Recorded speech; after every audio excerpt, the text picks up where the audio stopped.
शुरू है।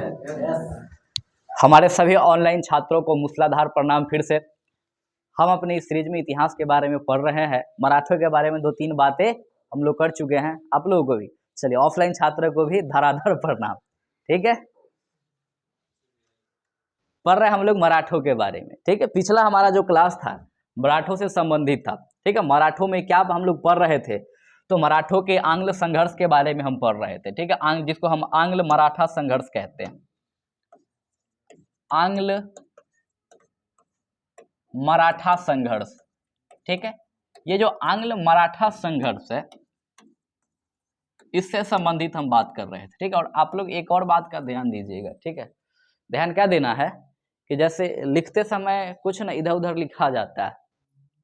ठीक है, तो टोक दिया कीजिएगा कि वर्ड इधर उधर हो रहा है। जैसे इधर उधर करने का मतलब है कि पिछला वीडियो जो हमारा था, ठीक है, जब हम यूट्यूब पे देखने गए तो हमको पता चला कि हम प्रधानमंत्री को प्रधानमंत्री लिखे थे। ठीक है, तो इस सब में अगर देखा जाए कि क्योंकि हो जाता है कभी इधर का उधर, उधर का इधर लिखा जाता है। ठीक है, तो वहां बता दिया कीजिएगा कि थोड़ा सा इधर उधर हो रहा है, संभाल लीजिए।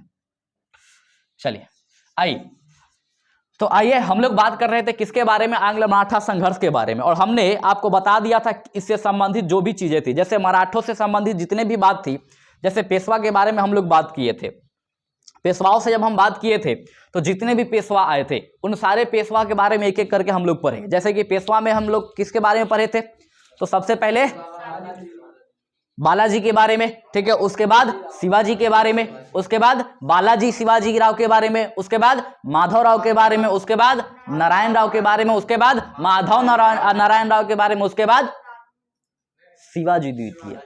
ठीक है, शिवाजी द्वितीय। हाँ, राघवा भी बीच में आए थे, इनको छोड़ दिया आप लोग। ठीक है, बीच में आया था नारायण राव जो था। ठीक है, नारायण राव के बाद 1 साल के लिए राघवा आया था। ठीक है, तो ये बीच में राघवा को भी याद रखिएगा। तो हम लोग इसी के बारे में जान रहे थे कि राघवा जो था ये, ठीक है, पूरा के पूरा गेम शुरू यही करता है। और पहला जो युद्ध था वो इसी के समय शुरू होता है। पहला आंग्ल मराठा युद्ध किसके समय शुरू होता है, ठीक है, राघवा। ये क्या करता है कि जाके अंग्रेजों से मदद मांग लेता है। ठीक है, कैसा मदद मांगता है, तो ये अंग्रेजों से मदद मांगता है कि हमें आप पेशवा बना दीजिए, बदले में कुछ क्षेत्र जो है ये उसको दे दिया था। ठीक है, जैसे नजराना का क्षेत्र था, ठीक है, सालसेट का क्षेत्र था, थाने का क्षेत्र था। ये 2-4 ऐसे क्षेत्र थे जो अंग्रेजों को सौंप दिया था, और उस क्षेत्र लेने के बदले अंग्रेज इस पेशवा का मदद कर रहा था। ठीक है, लेकिन होता क्या है कि अंग्रेज को जो उसका 2 अपना गुट था। जैसे एक अंग्रेज थे कलकत्ता वाले और एक अंग्रेज था बंबई वाला। ठीक है, तो बंबई वाला जो था, ठीक है, वो ये इसका सपोर्ट कर रहा था, किसका, राघवा का, रघुनाथ राव का। लेकिन कलकत्ता वाला इसका सपोर्ट नहीं कर रहा था। ठीक है, इस बीच में कलकत्ता वाले में और बंबई वाले अंग्रेजी अपने सरकार में भी झगड़ा होती है, और इधर मराठों का झगड़ा तो चल ही रहा है। और इसी संघर्ष में एक युद्ध शुरू होता है, कौन सा, ठीक है, प्रथम आंग्ल मराठा युद्ध। ठीक है, जिसका टाइम पीरियड क्या रहा था, 1775 से 82 तक। और याद कीजिए कुछ संधियां हम लोग पढ़े थे। जैसे सबसे पहली संधि 1775 में कौन सी, सूरत की संधि। 1776 में एक संधि पढ़े थे, कौन सी, पुरंदर की संधि। ठीक है, उसके बाद, ठीक है, 1779 में एक संधि पढ़े थे, कौन सी, बड़गांव की संधि। ठीक है, बड़गांव की संधि। उसके बाद एक पढ़े थे 1782 में, कौन सी संधि, सालबाई की संधि। ठीक है, कौन सी संधि, सालबाई की संधि। और एक और संधि आपको बोले थे 1802 वाला याद रखने को, कौन सी संधि, बसीन की संधि। ठीक है, चलिए, तो वो पहला हमारा मराठा युद्ध था। उसके बाद पहला मराठा युद्ध के बाद दूसरा मराठा युद्ध जो शुरू होता है, वो दूसरा मराठा युद्ध शुरू होता है कब, 1803 से 5। और ये किस संधि के तहत शुरू होता है, तो ये शुरू होता है बसीन के संधि के तहत। ठीक है, कौन सा संधि, बसीन की संधि। ठीक है, बसीन के संधि के तहत हमारा ये दूसरा आंग्ल मराठा युद्ध शुरू होता है। ठीक, चलिए, तो ये 3 से लेके और ये 5 तक चलता है ये।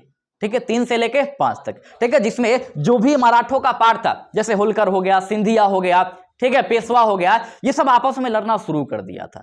जैसे होलकर सिंधिया जो थे मिलके, ठीक है, ये अंग्रेजों से लड़े, अंग्रेज एक के साथ दोनों को हरा देता है।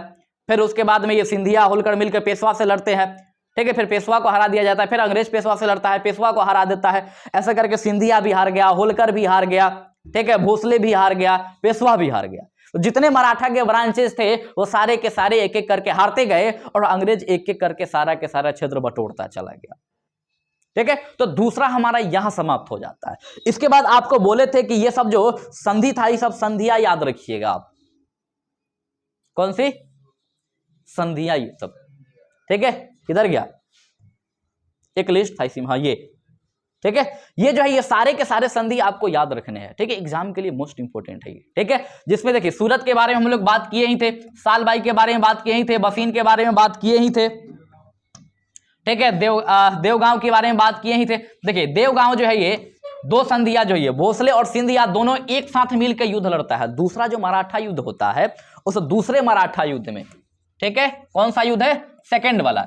इस दूसरा आंग्ल मराठा युद्ध में क्या करता है कि भोसले और ये, ठीक है, सिंधिया दोनों एक साथ मिलकर अंग्रेजों से लड़ता है ये। ठीक है, भोसले और सिंधिया ये दोनों एक साथ मिलकर लड़ता है अंग्रेजों से और इस दोनों के संयुक्त सेना को अंग्रेज एक साथ हरा देता है। ठीक है, अंग्रेजों के अंदर यह काबिलियत थी कि दोनों को क्या करता है? एक साथ हरा देता है और दोनों को हरा के वो क्या कर लेता है? तो दोनों से संधि कर लेता है। जैसे कि यहां देखिए भोसले से जो संधि करता है कब करता है? 1803 में। ठीक है, तो याद रखेंगे कि भोसले से यह संधि कर लेता है कब? 1803 में। ठीक है, और सिंधिया से संधि कर लेता है कब? ये 1805 में। दोनों को एक साथ हराया तो एक के साथ समझौता करेगा, लेकिन समझौता अलग अलग किया है। क्या अलग अलग किया है? जैसे इसके साथ भोसले के साथ जो समझौता किया है कौन सा? वो देवगांव की समझौता, देवगांव की संधि। ठीक है, देवगांव की संधि। और उसके साथ जो किया है वो कौन सा है? सुरजी अर्जन गांव। ठीक है, अर्जन सुरजी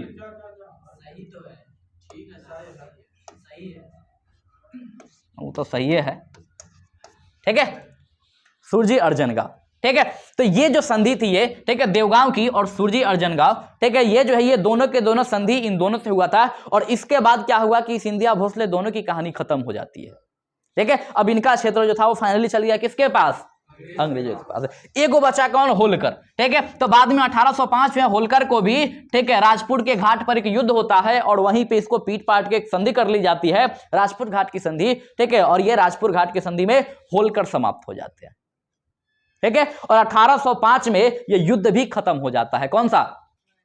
दूसरा मराठा युद्ध। ठीक है, एक और मराठा युद्ध होगा। उधर देखिए मैसूर हम लोग पढ़े थे तो एक एक संधि के तहत सब समाप्त हो गया था, लेकिन इसमें कई सारा संधि हो रहा है। पता है क्यों? क्योंकि मैसूर का एक शासक था। ठीक है, और मराठों में 4-5 शासक आपको मिलेंगे।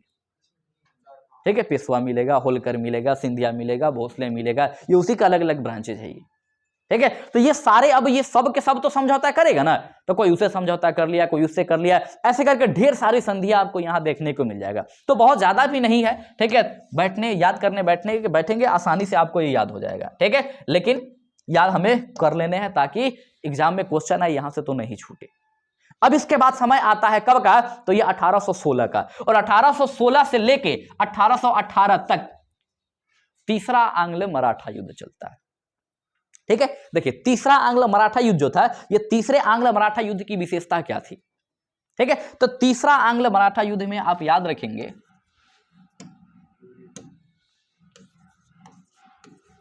देखिए तीसरा आंग्ल मराठा युद्ध, तीसरा आंग्ल मराठा युद्ध जो था, ठीक है, इसकी विशेषता क्या थी? आइए इसके बारे में हम लोग कुछ बात करेंगे। क्या बात करेंगे? देखिए तीसरे में याद रखिएगा कि यहां पर एक व्यवस्था क्या थी, तो यहां एक व्यवस्था था जिसको हम लोग पिंडारी के नाम से जानते थे। पिंडारी एक जनजाति हुआ करती थी, पिंडारी एक जनजाति हुआ करती थी। तो तीसरे वाले में आपको मुख्य रूप से किसका कंसेप्ट मिलेगा? तो पिंडारियों का। किसका? पिंडारी। ठीक है, पिंडारी एक जनजाति हुआ करता था दक्षिण भारत का, ठीक है, आदिवासी टाइप का। लेकिन उस जनजाति की विशेषता क्या था कि बंजारे टाइप के वो होता था। आज यहाँ, कल वहां, परसों वहां, तरसों वहां, तो जैसे बंजारे का जीवन की यहाँ गया तो यहाँ अपना वो, ठीक है, लगा लिया व्यवस्था, 2-4 दिन वहां रह गया, फिर कहीं और गया व्यवस्था लगा के 2-4 दिन वहां रहा। तो ऐसे करके वो अपनी व्यवस्था चेंज कर करके रहता था। लेकिन ये जनजाति लड़ाकू जनजाति थी। ये क्या करता था कि जैसे मान लीजिए किसी राजा को मदद चाहिए होता था, ठीक है, तो उस राजा से ये, ठीक है, समझौता कर लेता था और उसके साथ जाकर युद्ध करता था और दूसरे राजा से जितवा देता था। और युद्ध जितवाने के बाद क्या करता था कि उससे वो एक मतलब फिक्स हिस्सा, लूट के माल का एक फिक्स हिस्सा वो ले लेता था। जैसे समझौता कर लिया कि चलिए हमको आप 10% दे दीजिएगा, हमको 30% दे दीजिएगा, बदले में हम क्या करेंगे, तो युद्ध में आपका मदद करेंगे। और पिंडारियों के बारे में कहा जाता है कि वो मतलब बहुत ही खूंखार जनजाति था वो, ठीक है, उससे युद्ध लड़ना, ठीक है, थोड़ा सा कठिन था लोगों के लिए, ठीक है। तो पिंडारी जैसे युद्ध में कूदता था, आधा सैनिक का दम तो ऐसे ही टूट जाता था कि पिंडारी आ गया, ठीक है, डर से, ठीक है। जैसे खौफ था बाहुबली मूवी में उसका, महेंद्र बाहुबली का। जैसे ही मतलब भल्लाल देव के मतलब दरबार में ये खबर पहुंचती है कि ये बाहुबली लौट आया है, पूरा के पूरा महल टहल जाता है वो, ठीक है, हर जगह तहल का भौकाल मच जाता है कि बाहुबली फिर से वापस आ गया। ऐसा ही कुछ रोल था किसका, पिंडारियों का, ठीक है। पिंडारियों के बारे में अगर थोड़ी बहुत जानने की इच्छा हो कि पिंडारी के बारे में हम कुछ जाने, तो एक मूवी है पिंडारियों के नाम पे और पिंडारियों से रिलेटेड, काफी खूबसूरत मूवी है, ठीक है। उस मूवी का नाम है वीर, ठीक है, सलमान खान का एक मूवी है वीर, ठीक है, नहीं, ठीक है, सलमान खान का वो वीर नहीं, वो सूर्यवंशी ऐसा करके कुछ है वो, ठीक है, वो नहीं, इसकी बात कर रहे हैं। हाँ, सलमान खान और उसका भाई शायद सोहेल खान है, ठीक है, दोनों का ये मूवी है, देखिएगा, ठीक है। ये पूर्ण रूप से पिंडारियों पर बेस्ड है ये मूवी है, ठीक है, मजा आएगा, आपको पता चल जाएगा कि एक्चुअल में पिंडारी थे कौन, ठीक है। और जीवन भर जो है वो पिंडारी के बारे में एक चीज आपको याद हो जाएगा, ठीक है। तो कभी मौका मिले तो जाके उसको देख लीजिएगा, ठीक है।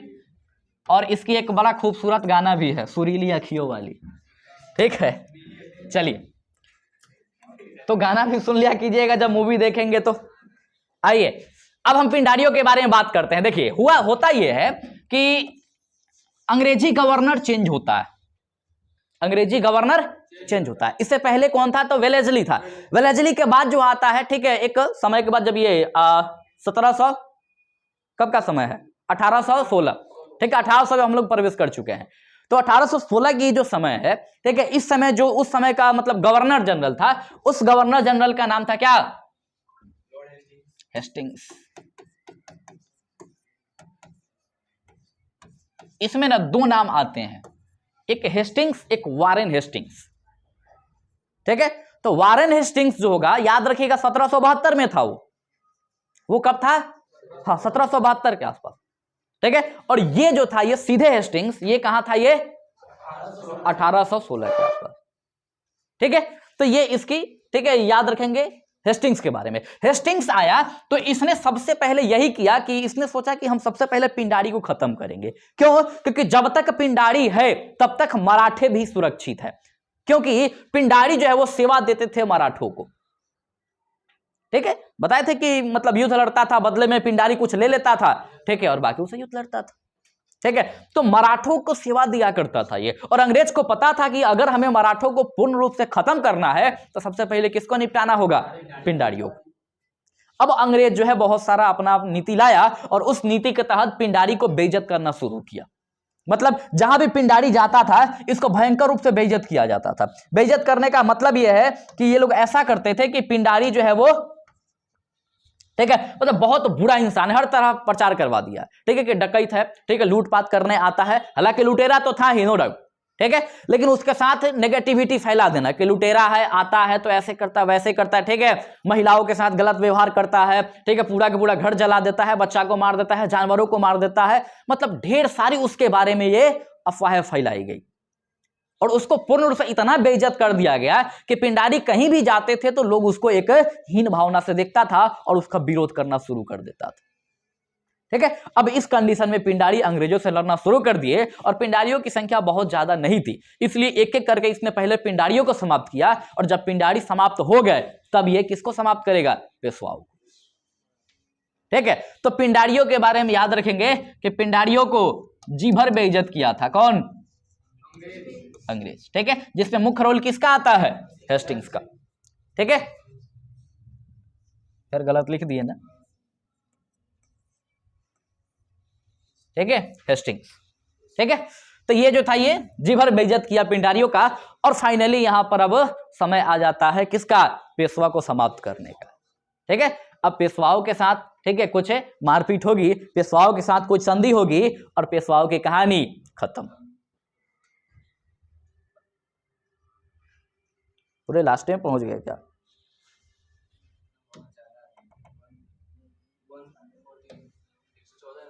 चलिए चलिए कोई बात नहीं, ठीक है, खुलता है वो तब तक। देखिए इसके बाद तीसरा जो मराठा युद्ध आता है, इस तीसरे मराठे युद्ध में, ठीक है, अंतिम रूप से पेशवा बलता है। याद कीजिए, आपको बताया था कि अंतिम पेशवा हमारा कौन था, मतलब हमारा नहीं, मराठों का कौन था? बाजीराव द्वितीय, ठीक है, बाजीराव द्वितीय, ठीक है। शिवाजी जो थे वो कौन थे? हाँ, मराठों के वो संस्थापक थे वो, ठीक है। हाँ, तो शासक के रूप में जाने जाते थे शिवाजी, ठीक है। शिवाजी किसके रूप में जाने जाते थे? संस्थापक के, ठीक है। चलिए, हाँ, इसी की बात हम लोग कर रहे थे, ठीक। देखिए ये हेस्टिंग्स के आने पर ये तीसरा वाला शुरू हो जाता है। तृतीय आंग्ल मराठा युद्ध का एक बड़ा कारण तत्कालीन गवर्नर जनरल हेस्टिंग्स की दमनात्मक नीति थी, मतलब कि वो दमन कर देता था, पीट पाट के लोगों को कैसा हूं शांत कर देता था, ठीक है। हेस्टिंग ने पिंडारियों के विरुद्ध अपने अभियान की शुरुआत की, जिससे मराठों के प्रभुत्व को चुनौती मिली। मतलब जिस दिन ये पिंडारी खत्म हुआ, ठीक है, जिस दिन पिंडारी खत्म हुआ, कहानी खत्म, ठीक है। मान लीजिए अगर ये घर हो और इस घर की नींव जो है इसकी पिलर हो, और उस पिलर को ही हटा दिया जाए तो घर तो निश्चित रूप से गिरेंगे, ठीक है। तो मराठों में उस समय पर पिंडारी जो है एक पिलर का काम करते थे, और जब पिंडारी हटे तो फिर मराठों का यहां से गिरना तय हो गया, ठीक है। तो ये पिंडारियों के बारे में है, जो उधर हम लोग चर्चा किया है, वही सारे बातें, ठीक है, इसमें क्लियर की जाएंगे। चलिए, हाँ, अब आइए, पूना की संधि होता है और इसके तहत पेशवा का अंत हो जाता है, ठीक है। तृतीय आंग्ल मराठा युद्ध के समाप्ति पर अंग्रेजों द्वारा, ठीक है, पेशवा के साथ एक संधि की गई, जिसके अनुसार पेशवा का समस्त राज्य बंबई प्रेसिडेंसी के अंग्रेजी राज्य में मिल गया, ठीक है। और वो संधि कौन सी थी? तो वो संधि थी पूना की संधि, ठीक है। देखिए इस संधि में क्या किया गया, पेशवा के अतिरिक्त सिंधिया, भोसले आदि ने भी संधियों के माध्यम से अंग्रेजी संरक्षण स्वीकार कर लिया। मतलब देखिए यहां पर एक तो हुआ कि पेशवा तो हाँ समाप्त हुआ ही हुआ, ठीक है। पेशवा के साथ साथ कौन कौन? तो जो,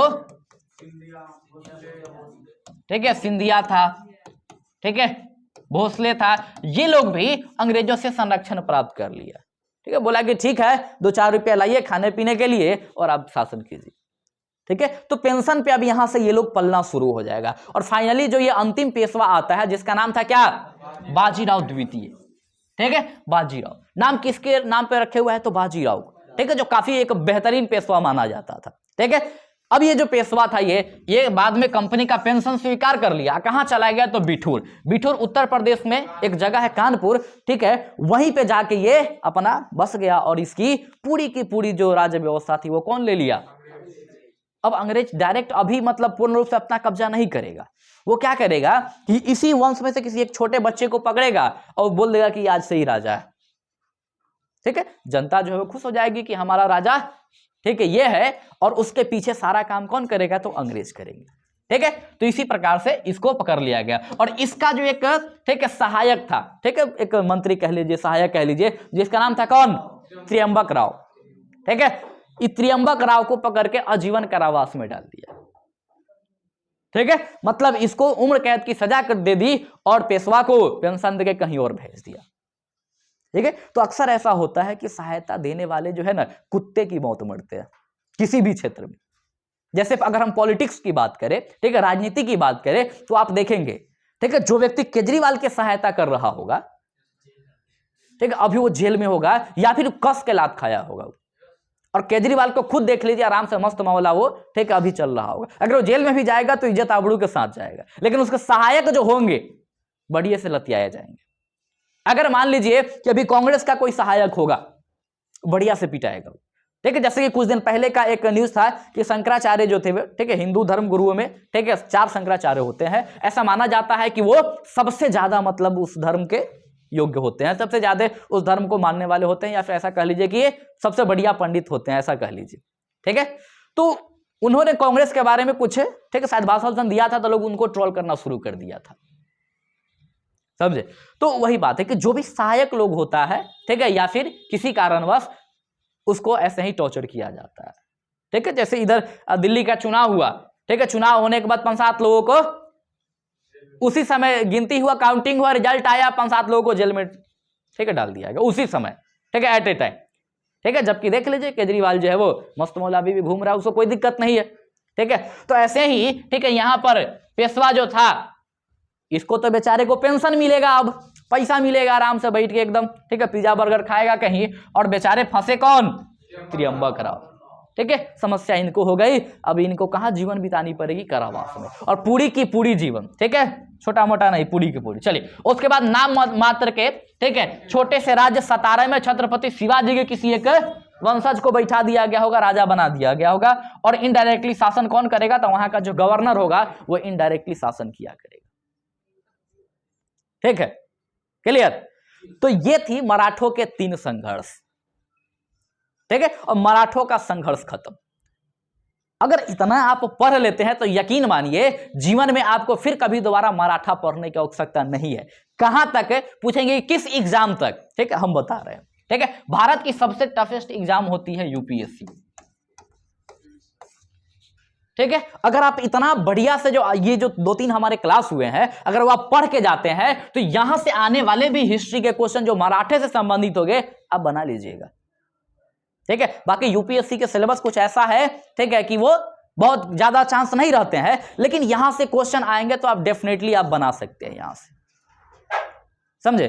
तो इतनी बड़ी से बड़ी एग्जाम, ठीक है, अब इसके बाद जो भी हुआ बीपीएससी हो गया, ठीक है, या फिर आप मान लीजिए कि ये सीजीएल हो गया, ठीक है, या फिर मान लीजिए रेलवे का एग्जाम हो गया, या फिर आप मान लीजिए कोई चपरासी खलासी का एग्जाम हो गया।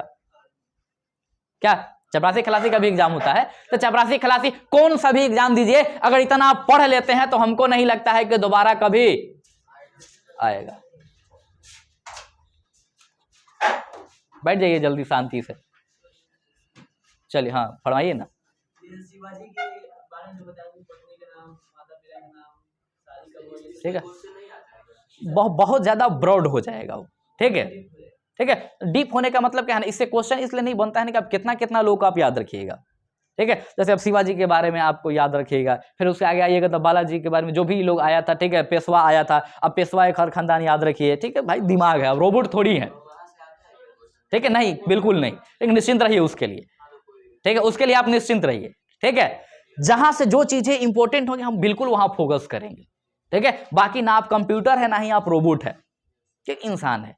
ठीक है, और क्वेश्चन सेट करने वाला भी भाई इंसान होता है, वो पढ़े लिख के गया रहता है, उसको भी पता रहता है कि कहां से क्वेश्चन जो है वो आएंगे, तो बच्चे नहीं बना पाएंगे। ठीक है, तो बाकी आपको वो 90 क्वेश्चन ऐसा देगा जो नॉर्मल क्वेश्चन रहता है। हाँ, 10 क्वेश्चन वो इसीलिए देता है ताकि उसके एग्जाम का लेवल मेंटेन करना होता है। अब उसमें कुछ पूछ सकता है, पूछ देगा कि बताइए शिवाजी के मामा का क्या नाम था, मामा छोड़िए, पूछ दे मौसा का क्या नाम था, और वो नहीं मिलेगा तो अपना नाम लिख के पूछ ले कि बताइए मेरे मौसा का नाम क्या था। तो 2-4 ऐसे क्वेश्चन आपको मिलेंगे, तो वो अपवाद के मैटर को छोड़ के आप 90% पे काम कीजिएगा। बाकी अक्सर ऐसा देखा क्या जाता है, खासकर हम स्टूडेंटों के, ठीक है, हम छात्रों की, स्टूडेंटों की एक मतलब कमजोर कड़ी क्या है कि हम लोग क्या करते हैं, जैसे एग्जाम में 90% जहां से आने वाला होता है और एग्जाम में 10% जहां से आने वाला होता है, हम अपनी इफिशियंसी का, ठीक है, 90% देते हैं किसको, तो जहां से 10% क्वेश्चन आने वाला। ठीक है, और हम अपनी, ठीक है, इफिशियंसी का 10% उसको देते हैं जहां से 90% क्वेश्चन आने वाला। इसको बैलेंस करना सीखिएगा। ठीक है, आप उस टॉपिक को ज्यादा टच करेंगे जहां से एग्जाम में ज्यादा क्वेश्चन बनते हैं। और यह बात आपको कैसे पता चलेगा, तो या तो आप हमारे साथ जुड़े रहिए तो बिल्कुल पता चल जाएगा, नहीं अगर आप बहुत जल्दी जानना चाहते हो तो कोई सा भी एक एग्जाम का सेट उठाइए और उसका 2-4 गो सेट लगाइए, प्रीवियस ईयर लगाइए किसी भी एग्जाम का।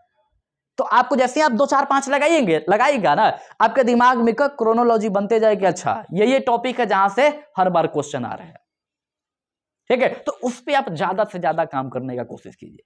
जैसे अक्सर देखा जाता है कि रेलवे के एग्जाम में, किसी भी एग्जाम में साइंस का न्यूमेरिकल पूछ लिया जाता है। ठीक है, साइंस का न्यूमेरिकल पूछा जाता है और न्यूमेरिकल की संख्या 1 या 2 रहती है। ठीक है, सोचिए 2 क्वेश्चन है आपको, अगर जीके में 40 क्वेश्चन अगर मिल रहा है, ठीक है, 40 क्वेश्चन में 2 क्वेश्चन न्यूमेरिकल है, बच्चा क्या करता है कि 2 क्वेश्चन के लिए वो रगड़ के 3 महीने का न्यूमेरिकल पे न्यूमेरिकल बनाया जा रहा है। अरे भाई, आपको इंजीनियर नहीं बनना है, आपको डॉक्टर नहीं बनना है, लेकिन न्यूमेरिकल लेके घिसे जा रहे। ठीक है, तो इसलिए आप क्वेश्चन करेंगे कहां, तो 90% पे। ठीक है। 38 नंबर जहां से आने वाला है वो ज्यादा इजी है, ठीक है। ये 2 नंबर पे आप मेहनत कर रहे हैं, अगर 2 में 2 लाइव लेते हैं तो क्या कर लीजिएगा। तो 38 पे अगर आप मेहनत कर रहे हैं, 38 में 38 ना आएगा, अगर 30 को आ जाएगा, 25 को आ जाएगा, तो आप बहुत ऊपर होंगे बहुत लोगों से, समझे। इसलिए हमेशा हम लोग काम कहां करेंगे। चलिए, बाकी पीएचडी करने का मन हो तो एक बार नौकरी ले लीजिए, ठीक है। कभी आइएगा हमारे पास, ठीक है। हिस्ट्री और ज्योग्राफी इन 2 सब्जेक्ट में पीएचडी हम आपको कराएंगे, ठीक है। पॉलिटिकल में पीएचडी तक अभी तक हम नहीं जा पाए हैं, तो इसलिए उसकी हम नहीं बता सकते हैं, ठीक है। नहीं तो पीएचडी अभी मेरी उस पीएचडी रिसर्च होता है, तो पॉलिटी पे अभी रिसर्च करने योग्य हम नहीं हुए हैं, ठीक है। हाँ, पॉलिटी में आपको यूपीएससी तक हम पढ़ाने की क्षमता रखते हैं, ठीक है, नो डाउट, लेकिन उस पर रिसर्च करने के योग्य नहीं हुए हैं। लेकिन अगर आप आते हैं हिस्ट्री और ज्योग्राफी में तो उसमें रिसर्च करने की योग्यता हम रखते हैं, ठीक है, 100%, ठीक है। तो कभी मौका मिले, कभी मन हो तो पहले जॉब ले लीजिए, उसके बाद आइएगा, क्योंकि पहले अगर रिसर्च करने बैठ गए तो जॉब नहीं होगा, और आप कितना हो रिसर्च करके विद्वान बन जाइएगा, कोई इज्जत नहीं मिलने वाला, ठीक है। और लड़कों के लिए तो और समस्या, ब्याह नहीं होता है, सच बात कर रहे हैं, ब्याह नहीं होता है, ठीक है। आप इंतजार करते रह जाइएगा तो कहानी खत्म है। चलिए अब आइए, तो अब यहां से हम लोग बात करेंगे किसके बारे में, सिखों के बारे में, ठीक है।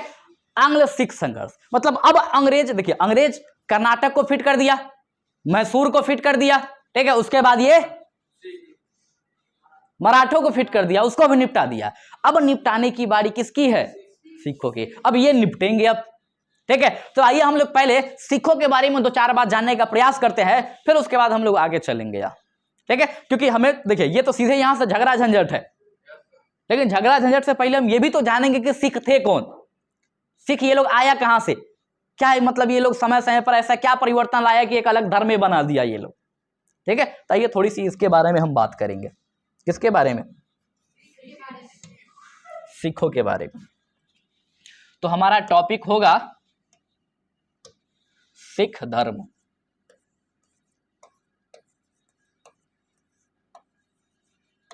सिख धर्म। आई सिख धर्म जो है, इसमें आपको मुख्य रूप से क्या पढ़नी है, तो सिखों के बारे में जो पढ़नी है, ठीक है, उसमें आप याद रखेंगे, क्या याद रखेंगे, देखिए टोटल 10 गुरु आए थे सिखों में, ठीक है। सिखों के टोटल कितने गुरु, 10, ठीक है। तो सबसे पहला क्वेश्चन आपका यही बनेगा कि सिख धर्म में टोटल गुरु कितने थे, ठीक है। कुल गुरुओं की संख्या कितनी थी, तो कुल गुरु 10, ठीक है। मतलब टोटल 10 जो है इसमें गुरु आते हैं, किसमें, सिख धर्म, ठीक है। इन गुरुओं के बारे में आइए हम बात करेंगे, ठीक है। ये जो गुरु लोग थे, ठीक है, इसमें एक एक करके आपको सबके बारे में हम, ठीक है, कोशिश करते हैं आपको जहां तक संभव होगा बताने की, ठीक है। इसके जो पहले गुरु थे, यानी कि आप कह लीजिए सिख धर्म के संस्थापक, ठीक है, सिख धर्म के संस्थापक, ठीक है। अभी संस्थापक में किसका नाम आता है, तो इसमें नाम आता है गुरु नानक का, ठीक है, गुरु नानक, ठीक है, गुरु नानक। इनके बारे में 2-4 क्वेश्चन इनके जीवन से बनता है, जैसे इनका जन्म कहां हुआ था, इनको ज्ञान की प्राप्ति कहां हुआ था, ठीक है, ऐसे करके कुछ है क्वेश्चन बनते हैं यहां से। तो आप याद रखेंगे सबसे पहले कि इनका जन्म कहां हुआ था, ठीक है। तो गुरु नानक का जन्म कहां हुआ, कहां, जम्मू कश्मीर में, पंजाब में, तलवंडी में हुआ था, बिल्कुल सही जवाब है, आप जीत चुके हैं,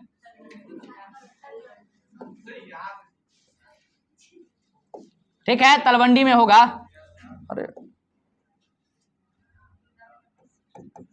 तलवंडी, ठीक है। ये तलवंडी जो है अभी है कहां, ठीक है। देखिए पहले ये पंजाब का ही भाग हुआ करता था, लेकिन जब से भारत का विभाजन हुआ ये पंजाब का भाग नहीं है, तो अब ये भाग किसका है, तो भाग है ये किसका, हरियाणा का है, सुरमा भोपाली, पाकिस्तान का भाग है ये, किसका भाग है ये, पाकिस्तान का, समझे। तो महोदय याद रखेंगे कि तलवंडी जो जगह है ये तलवंडी कहां की है, ये ठीक है। पहले पंजाब का भाग हुआ करता था, लेकिन अब जब विभाजन हुआ, विभाजन के बाद ये जगह किसको दे दी गई, पाकिस्तान, ठीक है। तो यहीं पे इनका जन्म हुआ था, किनका, ठीक है, गुरु नानक, ठीक। आइए एक नदी थी यही तलवंडी में, तलवंडी में एक नदी थी, नदी का नाम था कालीवेन। ठीक है, कालीवेन। ठीक है, कालीवेन। ठीक है, ये जो कालीवेन है, ये कालीवेन जो जगह है, ठीक, नदी है ये, इसी नदी के तट पे इनको ज्ञान की प्राप्ति हुआ था। किसको? गुरु नानक को। जैसे बुद्ध को ज्ञान की प्राप्ति हुआ था फाल्गु नदी के तट पे, हुआ था ना। ठीक है, फाल्गु नदी को ही कहते हैं निरंजना नदी। तो निरंजना नदी के तट पे बुद्ध को ज्ञान की प्राप्ति हुआ था। उसी प्रकार से महावीर को ज्ञान की प्राप्ति हुआ था किस नदी के तट पे? ऋजुपालिका नदी। ठीक है, महावीर को ज्ञान की प्राप्ति कौन सी नदी? ऋजुपालिका नदी।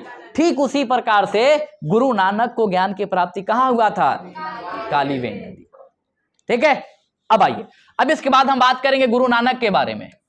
ठीक है, इनके पिताजी का नाम याद रख लीजिएगा, ये एग्जाम में पूछा जाता है, ये आप याद रख लीजिएगा। ठीक है, इनके पिता का नाम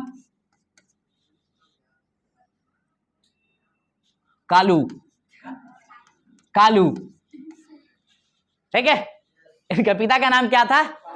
कालू। ठीक है, तो आसानी से आपको याद हो जाने वाला है क्या? ठीक है, तो इसमें भूलने योग्य कुछ है ये नहीं है, आसानी से आप सीधे एक को याद रख लीजिए, कालू। और भी इसके आगे था लेकिन वो छोड़ दीजिए, अब इतना ही याद रखिए, क्या?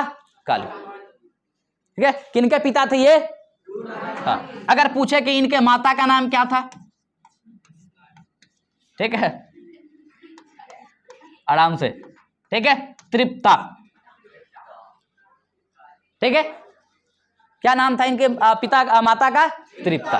पिता का नाम कालू। ठीक है, अगर पूछे कि इनकी पत्नी का नाम क्या था, तो पत्नी का नाम था क्या? सुलक्षणा। ठीक है, सुलक्षणा इनकी पत्नी का नाम था। किसके? गुरु नानक के। एक और क्वेश्चन आता है गुरु नानक से, पूछ दिया जाता है कि बताइए ये किस मतलब जाति से बिलोंग करते थे उस समय पे। ठीक है, अरे वो तो बाद में लाए। ठीक है, हाँ, हिंदू धर्म से थे, एक जाति थी वहां पर उस समय पर, उस जाति का नाम था क्या? खत्री। ठीक है, खत्री जाति या कुल कह लीजिए, इस कुल से बिलोंग करते थे कौन? गुरु नानक। ठीक है, तो ये गुरु नानक के बारे में दो चार बातें हो गई। अब आइए, गुरु नानक जो है ये जब सिख धर्म की स्थापना करते हैं, ठीक है, तो क्या क्या इनकी विशेषता? सबसे पहले इनकी टाइम पीरियड याद रखिएगा गुरु नानक का। ठीक है, गुरु नानक का टाइम पीरियड कितना था?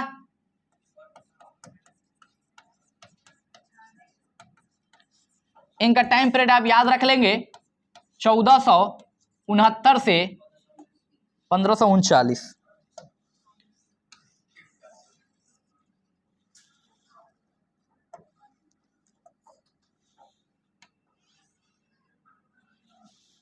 चलिए देखिए, 1469 से 1539।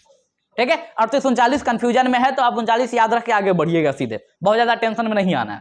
ठीक है, क्योंकि थोड़ी सी कंफ्यूजन है यहाँ पर लोगों का, कुछ लोगों का कहना है कि 39 में था, कुछ का कहना है कि 38 में है। ठीक है, तो हमें ज्यादा कंट्रोवर्सी में नहीं पड़ना है, हम मेजोरिटी को लेकर चलेंगे। ज्यादा लोगों ने 39 को प्रेफर किया, हम भी 39 को लेकर आगे बढ़ेंगे। और कभी इससे आपको क्वेश्चन नहीं पूछा जाएगा, ठीक है, कि वो 38 में था कि 39 में। अगर बाय द वे क्वेश्चन आता भी है तो या तो 38 ऑप्शन होगा या 39 ऑप्शन होगा, दोनों नहीं दे सकता है। अगर दोनों देगा तो फिर वो क्वेश्चन गलत क्वेश्चन मानी जाएगी और उसका नंबर सबको दिया जाएगा। समझे?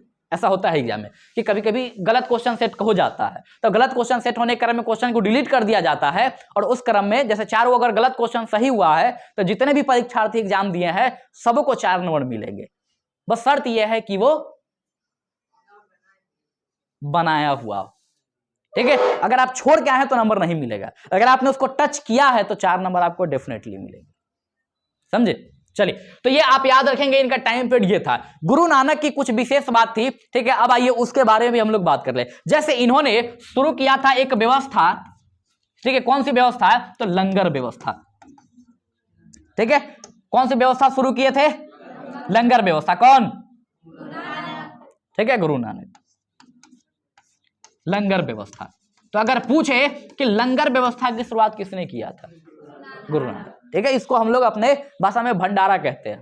ठीक है, भंडारा लगा हुआ है। तो आज भी आप जाइएगा अमृतसर वाले क्षेत्रों में तो वहां आपको ऐसा भंडारा मिल जाएगा। ऐसा देखा जाता है कि वहां हमेशा जो है ये ठीक है, खाना बंटते रहता है जहां भी हो। जैसे पटना में एक गुरुद्वारा है, ठीक है, वहां जाएंगे आप तो देखेंगे कि वहां हमेशा खाना बंटते रहता है सालों भर, ठीक है। अब वहां जाने के बाद पता चलेगा, ठीक है, क्योंकि हम भी कभी नहीं गए हैं, ठीक है, तो एक्चुअल में क्या मिलता है पता नहीं। लेकिन हमारे भैया जो थे वो पंजाब रहा करते थे, जब इंजीनियरिंग कर रहे थे, ठीक है, तो जहाँ रहते थे वो उसी के मतलब अमृतसर जो जगह वहीं रहते थे वो, ठीक है, हॉस्टल के बगल में ही था वो, ठीक है, जो इन लोगों का अमृतसर जो जगह है, ठीक है, वो वाला मंदिर, ठीक है, गोल्डन टेम्पल। तो वहाँ वो जाते थे तो हमेशा भंडारा खा के आते थे, ठीक है, तो बताते थे कि गए थे भंडारा खाने, ठीक है। तो वहाँ ऐसा बताते थे कि वहाँ पर वो सालों भर चलती है।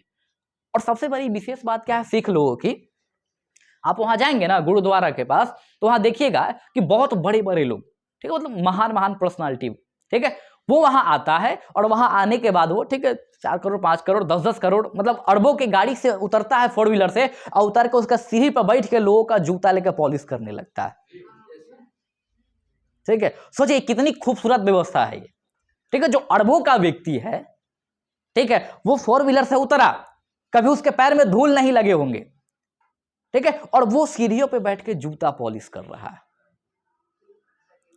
ठीक है, किसी का भी, जो भी वहां पब्लिक का जूता रखा हुआ, अपना नहीं, ठीक है, पब्लिक जो भी मतलब दर्शन करने आए हैं वहां पर गुरुद्वारा में, जो दर्शन करने आए हैं, ठीक है, सीढ़ियों पे उधर खोल के जाता ना लोग जूता, ठीक है। तो हम लोग जब बाकी धर्म जैसे मंदिर मस्जिद की हम बात कर ले तो बाकी लोग टेंशन में रहता है कहीं चपलवा गोल ना हो जाए, ठीक है, जूता कहीं गोल ना हो जाए।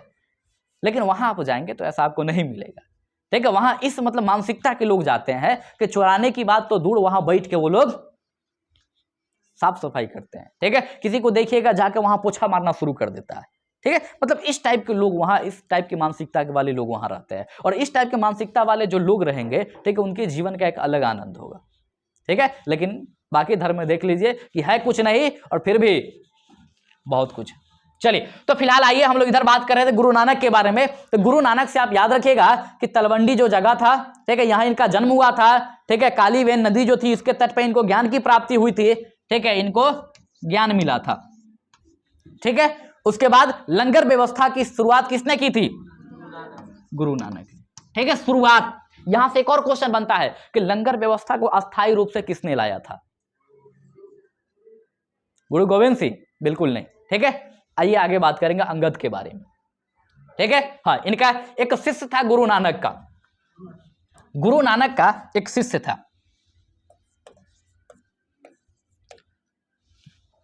गुरु लिखते हैं ना तो भड़क जाएगा कुछ लोग।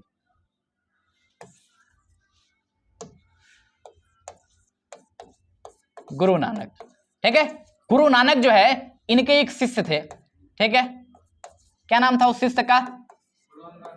ठीक है, गुरु अंगद। लेकिन वो गुरु बाद में बने थे, पहले तो शिष्य थे।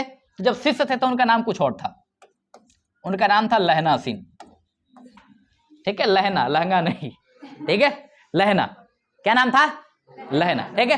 तो लहना सिंह जो थे ये, ठीक है, इन्हीं का दूसरा नाम था क्या? अंगद, ठीक है, अंगद। जब यहां पर, ठीक है, 1539 में देहांत हो जाती है किसकी? गुरु नानक की। तो उनके जाने के बाद क्या होता है कि ये गुरु अंगद जो ही अगला गुरु बनते हैं, ठीक है। तो अगर हम बात करें कि दूसरे गुरु कौन थे, कौन थे?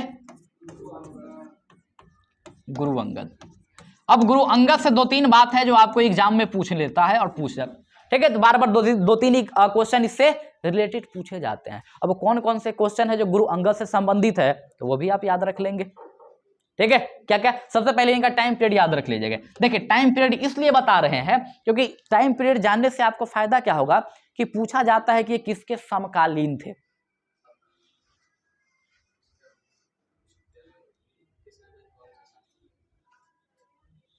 आएगा ना वो वाला? हाँ आ गया, ठीक है। डर लगता है कहीं फिट ना हो जाए। गुरु नानक की बात कर रहे हैं तो ये पूछा जाएगा क्वेश्चन आपसे कि गुरु नानक किसके समकालीन थे। समकालीन मतलब कंटेम्पोरेरी इंग्लिश में, ठीक है। इसका एक्चुअल मीनिंग क्या होता है? मीनिंग का मतलब होता है कि एक दूसरे के सहसमय, जैसे हम और आप एक दूसरे के समकालीन है, ठीक है, हम और आप एक दूसरे के समकालीन है। लेकिन अगर वही बात आ जाए पढ़ाई करने की, ठीक है, तो हम उस व्यक्ति के समकालीन हो जाएंगे जो हमारे साथ कभी पढ़ा करता था। ठीक है, तो ये समकालीन होता है।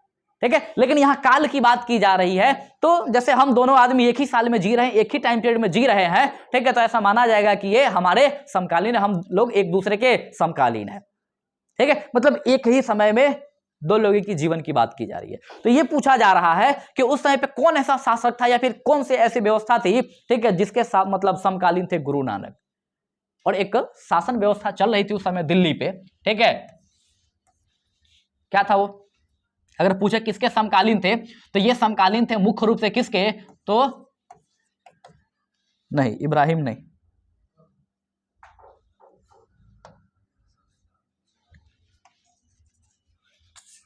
लोदी वंश।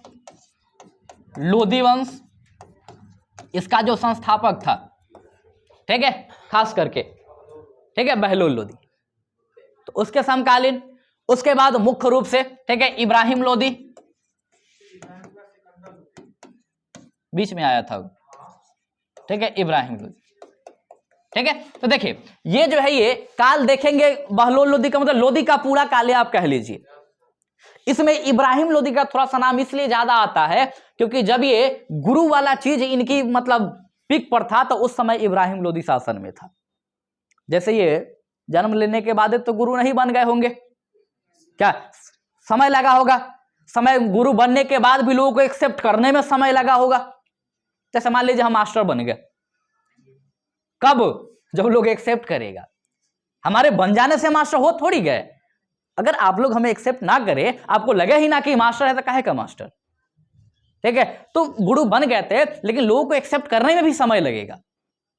ठीक है, तो ऐसे ही एक जब इनकी गुरु वाली व्यवस्था पीक पर थी, तो उस समय शासन व्यवस्था में कौन था? तो इब्राहिम लोदी था, जो लोदी वंश का। तो यहां से क्वेश्चन आता है तो ज्यादा चांस रहते हैं कि ऑप्शन में इब्राहिम लोदी आए, या फिर सीधे आपसे लोदी वंश पूछ लेता है। ठीक है, पूछेगा किस वंश के समकालीन थे, तो किसके समकालीन थे? ये लोदी वंश। ठीक है, फिर उसके बाद धीरे धीरे समय आया और बाबर का आगमन हो गया, और बाबर के भी कुछ समय में थे ये। ठीक है, बाबर के बाद हुमायूं के भी शासन काल में थे ये। ठीक है, इसलिए आपको टाइम पीरियड अगर याद होगा, ठीक है, 69 से 39, तो जितने भी लोग आए थे इनके समय में सब आपको याद हो जाएगा। ठीक है, चलिए अब आइए, अब हम लोग बात कर रहे थे किसकी? हाँ, गुरु अंगद की बात कर रहे थे। देखिए गुरु अंगद की बात कर रहे थे, तो ये जो गुरु अंगद है, क्या विशेषता है इनकी? ठीक है, तो सबसे पहली बात कि दूसरे गुरु है। ठीक है, और ये क्या करते हैं? तो इनका पहला काम क्या है? पहला काम अभी बताए थे, अरे लंगर व्यवस्था को ये अस्थाई बना दिए। लंगर व्यवस्था को अस्थाई रूप इन्होंने दिया था।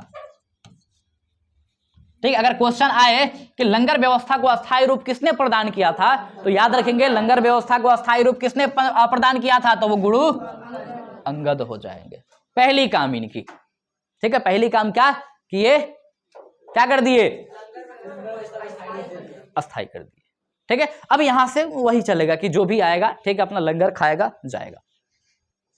ठीक है, हाँ, जिसको मन हो जाओ भंडारा खाओ आओ, कोई रोक टोक नहीं है वहां, कोई नहीं टोकेगा कि काहे आया हो। ठीक है, क्योंकि वो लगा ही है लोगों को खिलाने के लिए। ठीक है, हम कभी नहीं गए, ठीक है, क्योंकि इधर है ही नहीं। मुजफ्फरपुर में रहता था तो ठीक है, तो पटना कभी गए तो वहाँ, ठीक है, मतलब ऐसे एक स्टूडेंट के रूप में रहे नहीं वहाँ। ठीक है, ऐसे 2-4 दिन के लिए गए, तो अब 2-4 दिन के लिए गया तो कौन जाता है वहाँ भंडारा खाने? जैसे यहाँ हम रह रहे हैं, ठीक है, लगभग 2015-16 से हम यहाँ मुजफ्फरपुर में रह रहे हैं। अब 2015 से हम यहाँ रह रहे हैं, तो उस कंडीशन में यहाँ जो भी हो रहा होगा, जितने भी पार्टी हुई होगी, उसमें मेरा भी योगदान रहा होगा। ठीक है, एक स्टूडेंट के रूप में। ठीक है, तो ऐसा अगर यहाँ लंगर होता, ठीक है, यहाँ व्यवस्था होती, मजा आ जाता, लेकिन दुर्भाग्य से ऐसी कोई व्यवस्था यहाँ है नहीं। चलिए आइए, यहाँ पर एक और याद रखें, एक लिपि की आविष्कार होती है। यहाँ पर एक लिपि की आविष्कार होती है, कौन सी? कौन सा? गुरुमुखी लिपि। ठीक है, तो गुरुमुखी लिपि जो है, इस लिपि की शुरुआत किसके द्वारा किया गया? गुरु अंगद के द्वारा। लिपि जानते हैं ना क्या होता है? क्या होता है लिपि? किसको कहेंगे? जो अपने भाषा में लिखा जाए उसको लिपि कहेंगे, और दूसरे के भाषा में लिखा जाए तो क्या कहेंगे?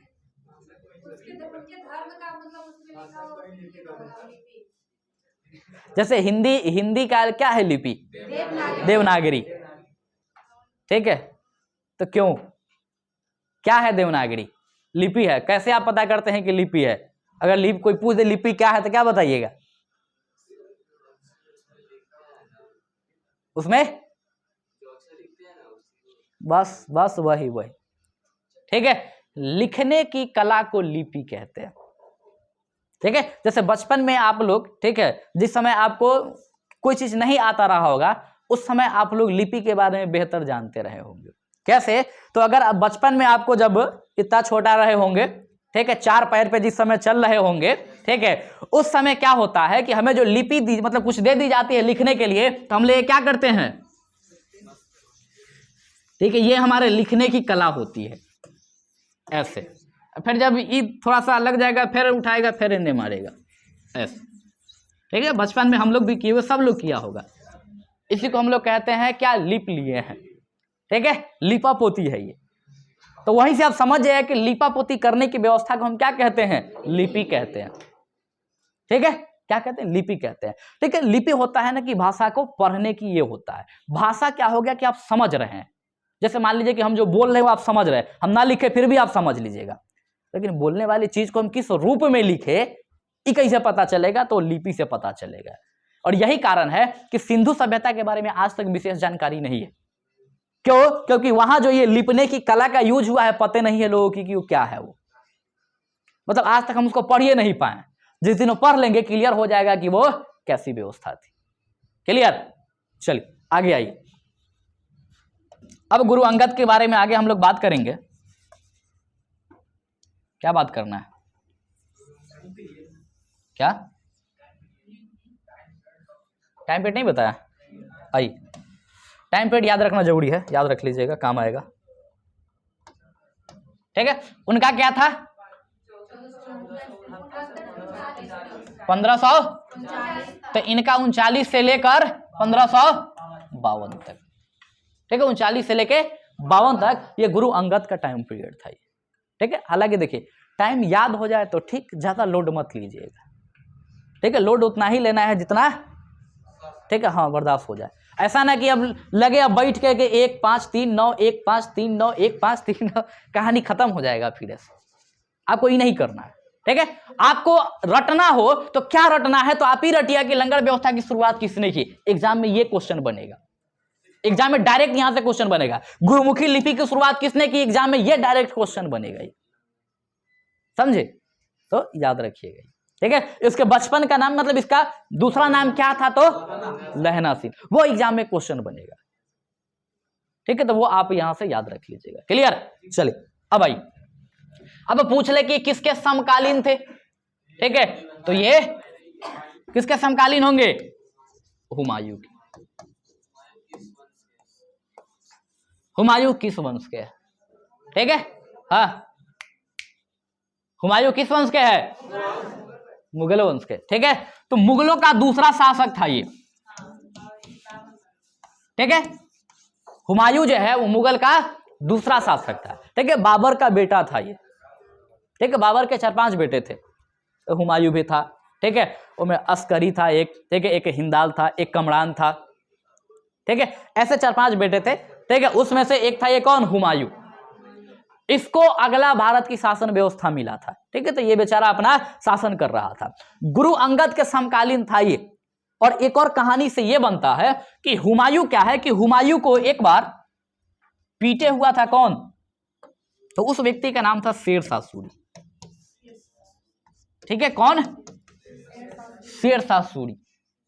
ठीक है, ये जो शेरशाह सूरी है इसके बारे में कभी पढ़िएगा आप लोग, फिर पता चलेगा कि ये जो शेरशाह सूरी है इसने हुमायूं को पीटा था। शेरशाह सूरी पहले, ठीक है, मुगलों के सेना में वो सेनापति, मतलब एक कमांड, ऐसी कह लीजिए सैनिक के रूप में काम करता था ये। क्योंकि इसकी शेरशाह सूरी की अपनी अलग इतिहास है। इसकी बाबूजी से इसकी नहीं बनती थी। ठीक है, तो हमेशा बाबूजी से ये मतलब झगड़ा करते रहता था। बाद में बाबूजी लतिया उतिया के मतलब बाहर कर दिया अपने साम्राज्य से। ठीक है, बाद में देखा कहीं ना कहीं पेट तो चलाना होगा, बाद में जाके मुगल ज्वाइन कर लिया। ठीक है। और सैनिक का आपको बता ही दिए कि उस समय सेना बनने की क्या मतलब रिक्वायरमेंट थी, देहा से अच्छा है, ठीक है, तनी तेज दौड़ सकते हैं, हो गया। बाकी ये नहीं कितना तेज दौड़ सकते, बस दौड़ सकते हैं, हो गया, ठीक है, आप सेना में भर्ती हो गए। आज की तरह नहीं कि वो 5 मिनट इतना सेकेंड, ठीक है, मैं आपको दौड़ कंप्लीट कर लेनी है। अगर हाइट इतनी भी छट गई, अगर मतलब कम हो गई तो आप छट जाइएगा। क्यों? क्योंकि आज हमारे पास ऑप्शन है, ठीक है। और ठीक है, आज हमारे पास क्या है ना कि सारी व्यवस्था है कि हमें दूसरों से थोड़ा सा ज्यादा मतलब चाहिए होता है सिक्योरिटी, ठीक है, और ऑप्शन है, ढेर सारे लोग हैं यहाँ पर। उस समय पे हुआ क्या करता था कि लोग बहुत ज्यादा नहीं थे और जो था वो मरने का है जाएगा, तो जिसका भी अच्छा देखा जाता था वो होता था, जाता था, सीधे उसको बहाली मिल जाती थी, ठीक है। तो शेरशाह सूरी गया वहां और बाद में देखा क्या कि मुगल लोग जो है इसको चाहे तो आसानी से हराया जा सकता है। सैनिक बन के गया था, देखिए खुरपात सोच इसका, ठीक है। तो शासक बना क्वालिटी थी इसके अंदर, वही समय ही मतलब प्लान कर लिया था कि इसको तो निपटा के रहेंगे। और फाइनली हुमायूं के समय में क्या हुआ था कि वो 1539 में एक युद्ध होता है, बिलग्राम का युद्ध। 1539 में कौन सा युद्ध है? बिलग्राम का युद्ध, ठीक है, बिलग्राम, या फिर इसी को कन्नौज का युद्ध कहते हैं,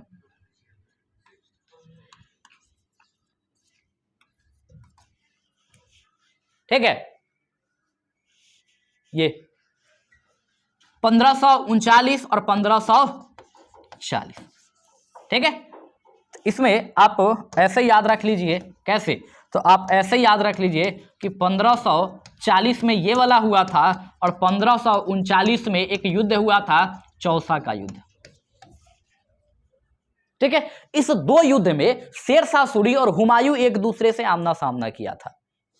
सबसे पहले चौसा का हुआ तो इसमें बढ़िया से पीटा हुमायूं को और हुमायूं हार गया यहां पर।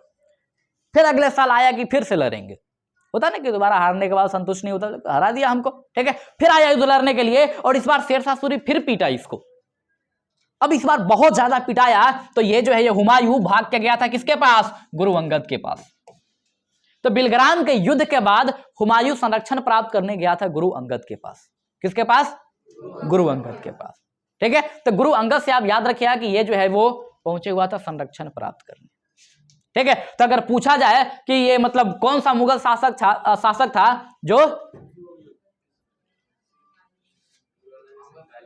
सिख गुरु से संरक्षण प्राप्त करने गया था, ठीक है, या फिर दूसरे सिख गुरु या फिर गुरु अंगद, ठीक है, तो याद रखेंगे वो कौन था? वो हुमायूं, ठीक है, कौन? हुमायूं, ठीक। तो गुरु अंगद से ये 2-4 बात आप याद रख लीजिएगा। इसमें मोस्ट इंपोर्टेंट जो एग्जाम में पूछा जाने वाला क्वेश्चन है ये दो है, ये एक ये और एक ये, एनी है आपको ये याद होना चाहिए, ठीक है। कौन कौन? ठीक है, ये वाला, एक लंगर व्यवस्था और एक गुरुमुखी लिपि। ये दो क्वेश्चन आपसे एग्जाम में ज्यादातर पूछे जाते हैं, ज्यादातर, ठीक है। बाकी आ गए तो ठीक, ना है तैयो ठीक, क्या? चलिए, उसके बाद अगले गुरु जो आते हैं बस उनका नाम बता दे रहे हैं, बाकी हम लोग पढ़ेंगे उनके बारे में बाद में, ठीक है। नाम याद रखिएगा उनका, क्या? गुरु अमरदास, अमरदास, ठीक है। इसका टाइम पीरियड याद रखिएगा, वो कब खत्म हो गया था? 52 में खत्म होने गया था वो, तो इसका याद रखिएगा 1552 से 74, ठीक है। इनके बारे में हम लोग पढ़ेंगे अगले क्लास में। इसके अगले गुरु का नाम याद रख लीजिएगा, गुरु तेग बहादुर, ठीक। अमरदास है तो रामदास होगा, ठीक है। अमरदास के एगो चेला थे, ठीक है, शिष्य, जिसका नाम था रामदास, और शिष्य ये कुछ ज्यादा फैमिलियर हो गए अमरदास से, इनके पुत्री से विवाह करके दामाद बन गए, ठीक है। इनका टाइम पीरियड याद रखिएगा 1572 से 74, वही 74, ठीक है। तो 1574 से 81 इसका टाइम पीरियड था। इसके बाद एक और 5वां गुरु याद रखिएगा, उनका नाम था गुरु अर्जुन देव, ठीक है, गुरु अर्जुन देव, ठीक है। इनका टाइम पीरियड याद रखिएगा 1581 से 1876, और इनकी भी कहानी मुगलों से ठीक ठाक संबंधित है, ठीक है। गुरु अंगद की कहानी लगी थी किससे? हुमायूं से। और इन दोनों की कहानी लगी किससे? तो अकबर से। जब इन दोनों के बारे में पढ़ाएंगे तो अकबर के बारे में बताएंगे, अकबर इन दोनों लोग से कैसे जुड़ा हुआ था। ठीक है। अकबर ठीक ठाक एक शासक था, सहिष्णु शासक था, सभी धर्म को प्रायोरिटी देता था। तो इन दोनों गुरुओं से अकबर ठीक ठाक संबंध रखे हुआ था। लेकिन इसका जो बेटा या जिसका नाम था अकबर के आराम से, ठीक है, दिमाग तनी ठीक ठाक रखो, ठीक है, बेग में दिमाग लगेले होता, ठीक है। तो जिसका पुत्र आता है जिसका नाम था जहांगीर, ठीक है, जिसको सलीम कहा जाता था, ठीक है, सलीम, ठीक है। चलिए बाकी आप लोग गाना तो सुनबे किए होंगे। तो ये सलीम का संबंध है गुरु अर्जुन देव से था, ठीक है। कैसे संबंध था? तो हत्या कर दिया था अर्जुन देव का, ठीक है। तो ये तीन जो है ये पर्सनालिटी, इनके बारे में हम लोग पढ़ेंगे। और भी है, टोटल 10 गुरु है। तो कल हम लोग पूरे 10 गुरुओं के बारे में पढ़ लेंगे, जो भी अल्फा बीटा गामा है, ठीक है। कल मतलब जब आ जाए हम लोग, हमारी कल तब होगी जब हम लोग मिलेंगे, समझे? हमारी कल तब होगी जब हम लोग मिलेंगे, ठीक है। तो ये हो गया, क्लियर है ये? चलिए ठीक है, तो उसको ऑफ कर दीजिए, ठीक है।